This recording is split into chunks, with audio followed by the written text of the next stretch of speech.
વિદ્યાર્થી મિત્રો, good morning. કેમ છો? મજામાં? હું પણ મજામાં. વિદ્યાર્થી મિત્રો, લાસ્ટ વિડિયોમાં આપણે સાટા પદ્ધતિની વાત કરેલી કે વસ્તુના બદલામાં વસ્તુ કે વસ્તુના બદલામાં સેવાની લેવડ દેવડ થતી હોય તો એને આપણે સાટા પદ્ધતિ કીધી. પરંતુ એની અમુક એવી મર્યાદા હતી, ખેડૂત અને ગોવાળિયાની વાત કરી હતી અને બળદના બે કટકારની વાત કરી. એવું ક્યારે શક્ય નથી. તો આ સાટા પદ્ધતિની મર્યાદા હતી, જેને દૂર કરી આપણે નાણાં. તો હવે ત્યાંથી આગળ વધીએ નાણાકીય અર્થવ્યવસ્થા. પહેલું છે નાણાકીય અર્થવ્યવસ્થા. અર્થવ્યવસ્થા આખી ઇકોનોમી કે જે અર્થવ્યવસ્થામાં નાણાંનો માધ્યમ તરીકે ઉપયોગ થતો હોય એ અર્થવ્યવસ્થાને નાણાકીય અર્થવ્યવસ્થા કહેવાય. જ્યાં આગળ વસ્તુની બદલામાં વસ્તુની લેવડ દેવડ થતી કે વસ્તુની બદલામાં સેવાની લેવડ દેવડ થતી તો એને આપણે સાટા પદ્ધતિ કહીએ. પરંતુ અહીંયા આગળ જે અર્થવ્યવસ્થામાં નાણાંનો માધ્યમ તરીકે ઉપયોગ થાય છે તો એને કહેવાય નાણાકીય અર્થવ્યવસ્થા. બીજું છે નાણાકીય વ્યવહાર. એ પણ એના જેવું છે નાણાકીય વ્યવહાર. જે પણ વ્યવહારની લેવડ દેવડ નાણાંના માધ્યમથી થતી હોય, કોઈ પણ વસ્તુ તમારે ખરીદવી હોય કે વેચવી હોય તો વચ્ચે ક્યાંક નાણું આવે. તમારે 10,000 રૂપિયાનો માલ ખરીદો, 10,000 રૂપિયા ચૂકવવા પડે, વ્યવહાર થયો કહેવાય નાણાકીય. તમે 5,000 કે 20,000 નો માલ વેચો, નાણાકીય વ્યવહાર થયો કહેવાય. એ પછી તમે રોકડા આપો, ચેક આપો, વોટેવર. તો એ વાત છે નાણાકીય વ્યવહાર. તો કે જે વ્યવહાર નાણાં દ્વારા થાય એને કહેવાય નાણાકીય વ્યવહાર. અને એને વિદ્યાર્થી મિત્રો આર્થિક વ્યવહાર પણ કહેવામાં આવે છે. નાણાકીય વ્યવહારનું બીજું નામ એટલે આર્થિક વ્યવહાર. અને પછી વાત કરીએ નંબર 3 ની, વિદ્યાર્થી મિત્રો ખાસ ઇમ્પોર્ટન્ટ છે નાણાકીય સ્વરૂપો. તમે નાણું કેટલા સ્વરૂપે જોયું? કયા કયા સ્વરૂપો છે નાણાના? તો એ મુખ્ય 3 સ્વરૂપો છે વિદ્યાર્થી મિત્રો. એ 3 સ્વરૂપ હું તમને અહીંયા આગળ બતાવવા જઈ રહ્યો છું. તો ખાસ ધ્યાન રાખજો અને તમે જાણો પણ છો, છતાંય તમને યાદ કરાવી દઉં. સૌથી પહેલા છે નાણાનું પહેલું સ્વરૂપ સિક્કો, કોઈન જેને કહીએ છીએ. આ સિક્કા સ્વરૂપનું જે નાણું છે એને ઇંગ્લિશમાં કોઈન મની કહેવાય. તો આ નાણાનું પહેલું સ્વરૂપ છે. એ જ રીતે વિદ્યાર્થી મિત્રો બીજી વાત કરું,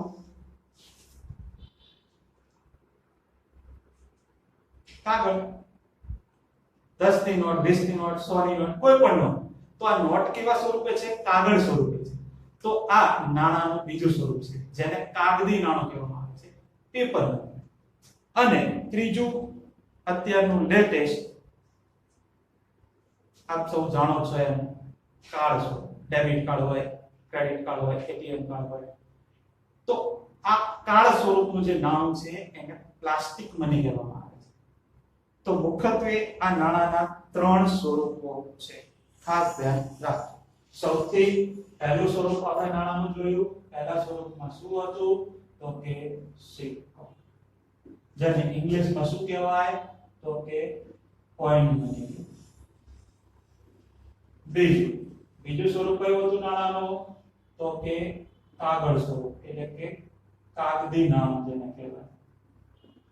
જેને ઇંગ્લિશમાં શું કહેવાશે? કાગળ એટલે પેપર. તો પેપર મની.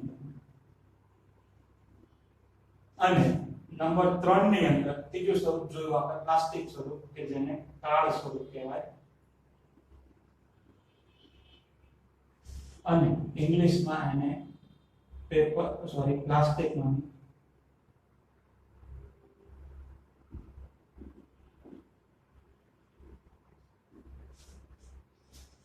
નાણાના મુખ્યત્વે આ 3 સ્વરૂપો છે. ફરી સિક્કો, કોઈન મની, કાગદી નાણું, પેપર મની, કાર્ડ સ્વરૂપ, પ્લાસ્ટિક મની. આ મુખ્ય 3 નાણાના સ્વરૂપો અત્યારે તમને જોવા મળે છે. કોઈ પણ વ્યવહાર તમારે કરવો હોય, માલ ખરીદવો હોય, માલ વેચવો હોય, તો આ 3 સ્વરૂપે મુખ્યત્વે તમને જોવા મળે. કોઈ કે સર ચેક દ્વારા હોય તો ચેક એ શું છે? કાગળ જ કહેવાય. તો એ પણ શું છે? કાગદી નાણું જ કહેવાય.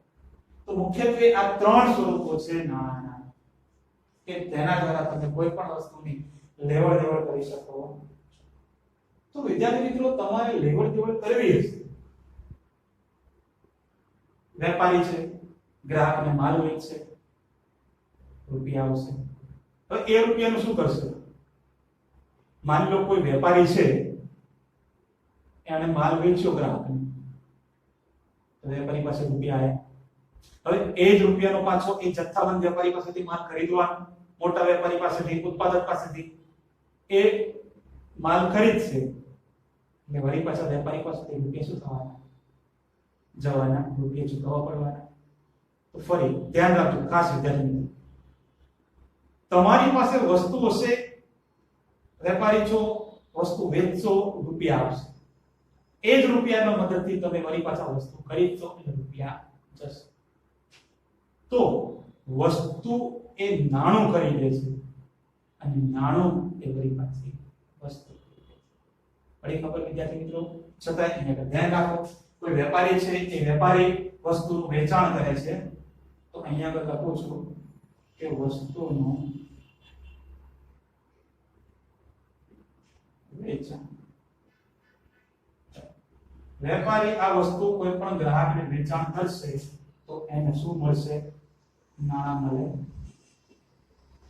અહીંયા આગળ લખું છું નાણાં મળે. હવે આ જ નાણાંનું શું કરશે એ ફરી પાછો? તો કે મોટો વેપારી જે હશે એની પાસેથી વસ્તુની ખરીદી કરશે. અહીંયા આગળ લખીશ કે વસ્તુની ખરીદી. જોઈ વિચારી મિત્રો, ફરી વેપારી પાસે વસ્તુ છે, એ વસ્તુ વેચે છે તો એને નાણાં મળે છે. એ નાણાંનો ઉપયોગ વળી પાછું મોટા વેપારી પાસેથી એ વસ્તુ ખરીદે તો એની પાસેથી નાણાં જાય. તો અહીંયા આગળ કહાની એવી થઈ કે વસ્તુ એ નાણું ખરીદે છે અને નાણું એ પાછી વસ્તુ ખરીદે. તો આ વિધાન આના ઉપરથી સાબિત કરવામાં આવે. તો ખાસ ધ્યાનમાં રાખવાનું વિદ્યાર્થી મિત્રો, શું ધ્યાનમાં રાખવાનું? તો કે વસ્તુ એ નાણું ખરીદે છે જ્યારે નાણું એ વસ્તુ ખરીદે.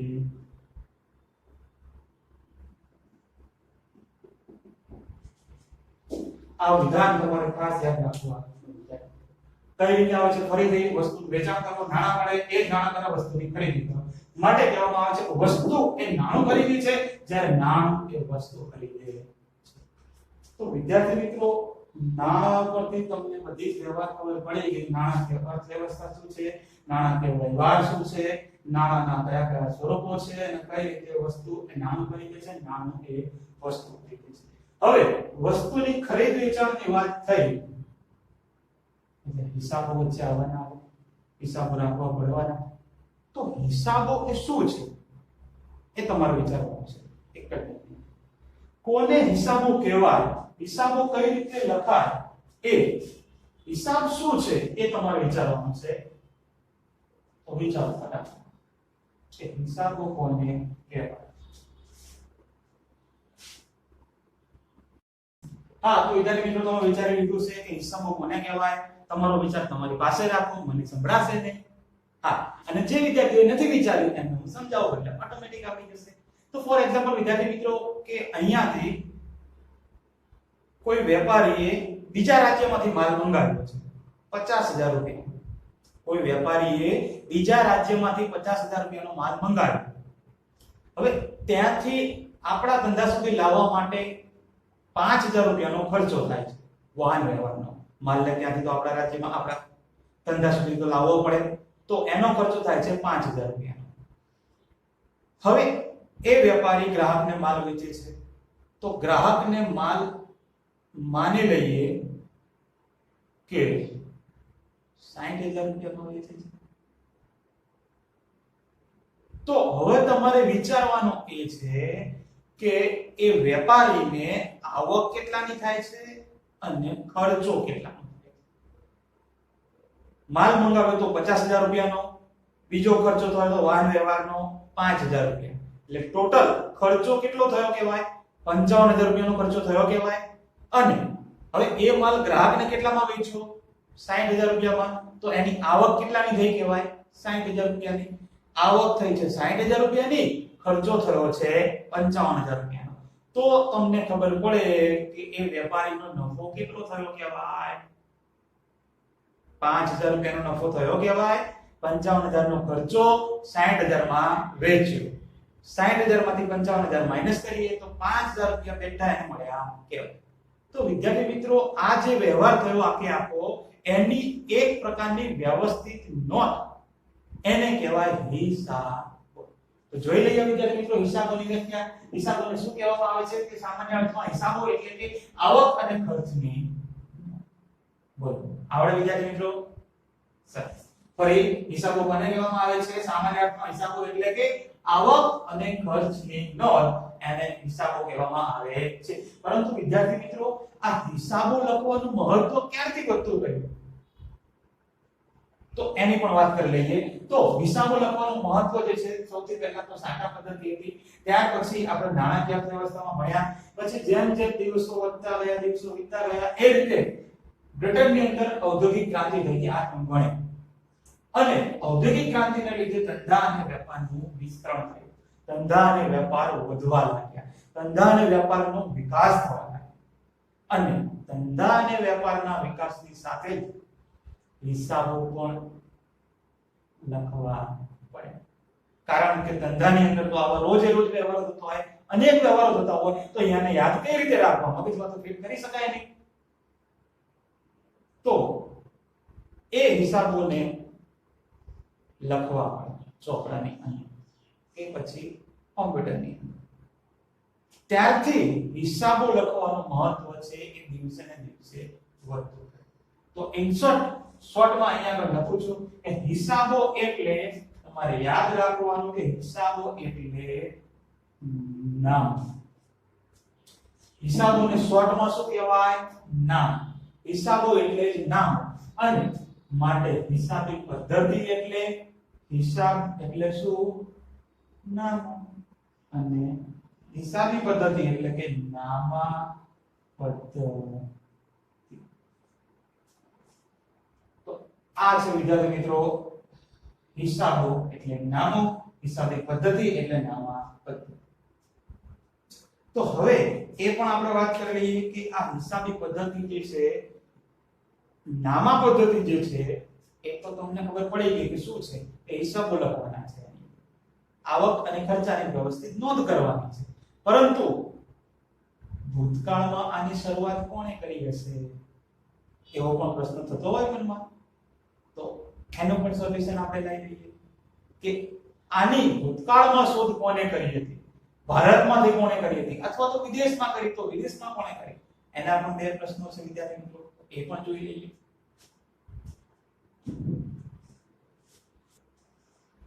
હા, તો વિદ્યાર્થી મિત્રો એને કહેવામાં આવે છે હિસાબી પદ્ધતિનો શ્રેય. કે હિસાબી પદ્ધતિનો શ્રેય કોના ફાળે જાય છે?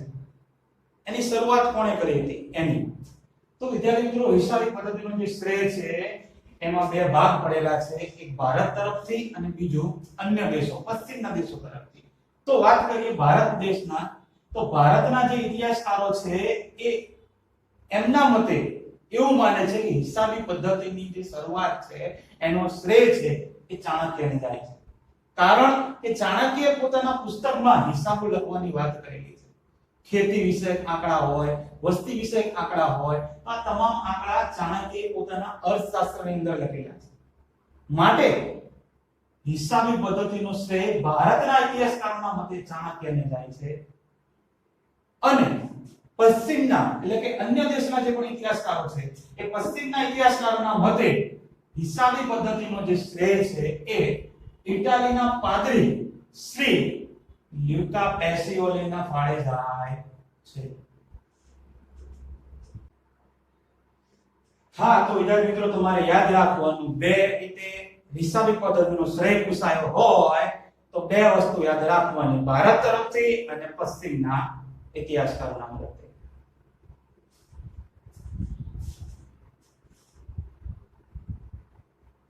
હા, તો વિદ્યાર્થી મિત્રો તમારે હિસાબી પદ્ધતિનો શ્રેય પૂછાય તો બે વસ્તુ યાદ રાખવાની, એક ભારતના ઇતિહાસકારોના મતે અને બીજું પશ્ચિમના દેશોના ઇતિહાસકારોના મતે. ફરી ભારતના ઇતિહાસકારો શું કહે છે? હિસાબી પદ્ધતિનો શ્રેય કોના ફળે જાય છે? ચાણક્ય. કેમ? તો કે તેણે પોતાના પુસ્તક અર્થશાસ્ત્રની અંદર હિસાબોને લગતી વાત કરેલી છે. અને પશ્ચિમના ઇતિહાસકારો શું કહે છે? તો કે ઇટાલીના પાદરી કોણ? શ્રી લ્યુકા પેસિઓલી. નામ થોડું છે અટપટો પણ યાદ રાખવું પડશે અને યાદ રહી પણ જશે. નામ શું છે? ઇટાલીના પાદરી શ્રી લ્યુકા પેસિઓલી. નામ શું છે? શ્રી લ્યુકા પેસિઓલી. તો વિદ્યાર્થી મિત્રો, આજના લેક્ચરમાં આપણે આટલું રાખીએ છીએ. તમામે તમામ વસ્તુ તમારે યાદ રાખવાની છે, કેટલી વખત લખવાની છે એ તો ખબર જ છે. તો મળીએ ત્યારે વિદ્યાર્થી મિત્રો નવા વિડિયોમાં. ત્યાં સુધી Tata, bye bye, C you.